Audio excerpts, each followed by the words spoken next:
जम्मू काश्मीरचे नायब राज्यपाल शहांसह बैसरन व्हॅलीमध्ये पोहोचल्याचं कळतंय। अमित शहा जम्मू काश्मीरमध्ये आहेत।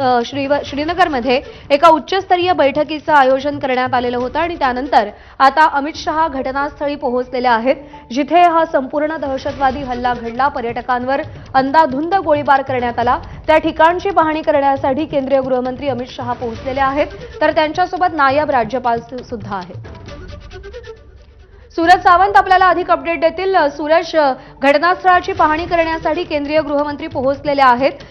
काय काय गोष्टींची पाहणी केली जाईल? पुढचा दौरा कसा असेल? नक्कीच प्रज्ञा, खरं सांगायचं झालं तर कालपासूनच अमित शहा हे या ठिकाणी श्रीनगरमध्ये दाखल झालेले आहेत। पहलगाम या ठिकाणी ते स्वतः त्या ठिकाणी घडलेल्या घटनांचा आढावा त्यांनी घेतलेला आहे। नेमकी ही घटना कशी घडली, सुरक्षेच्या बाबतीत कुठे लॅप्सेस झाले होते का, या संपूर्ण परिस्थितीचा आढावा घेतलेला आहे। जम्मू काश्मीरचे पोलीस त्याचबरोबर या ठिकाणचे जे आर्मीचे वरिष्ठ अधिकारी आहेत त्यांच्यासोबत काल ही बैठक झाली होती आणि या बैठकीनंतर आज अमित शहा हे त्या ठिकाणी जे मृत आहेत त्यांच्या नातेवाईकांची सांत्वनात्मक भेट घेण्यासाठी गेले होते। त्यावेळी अनेकांनी त्या ठिकाणी टाहो फोडल्याचं आपण पाहिलं की नेमक्या यामध्ये आमची चूक काय आहे, आम्हाला का लक्ष केलं गेलं, या संपूर्णच गोष्टींवरती सरकारकडनं एक कठोर भूमिका आणण्याला हवी असे देखील या मृतांच्या नातेवाईकांकडनं सांगण्यात आलेलं आहे। आज थोड्या वेळानंतर पुन्हा एक महत्त्वाची बैठक ही अमित शहाच्या या दौऱ्यादरम्यान होणार आहे आणि ज्या दहशतवादी संघटनेकडनं याची जबाबदारी स्वीकारण्यात आलेली आहे त्यांची पार्श्वभूमी काय आहे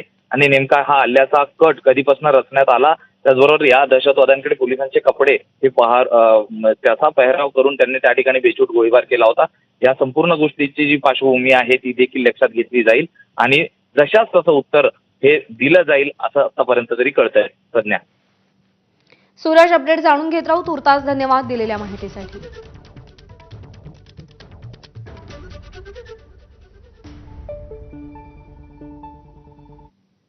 दरम्यान पहलगाममध्ये हल्ला झाल्यानंतर राजधानी दिल्लीमध्ये आता हालचालींना वेग आलाय। हल्लेखोर आणि त्यांच्या आकांना दणका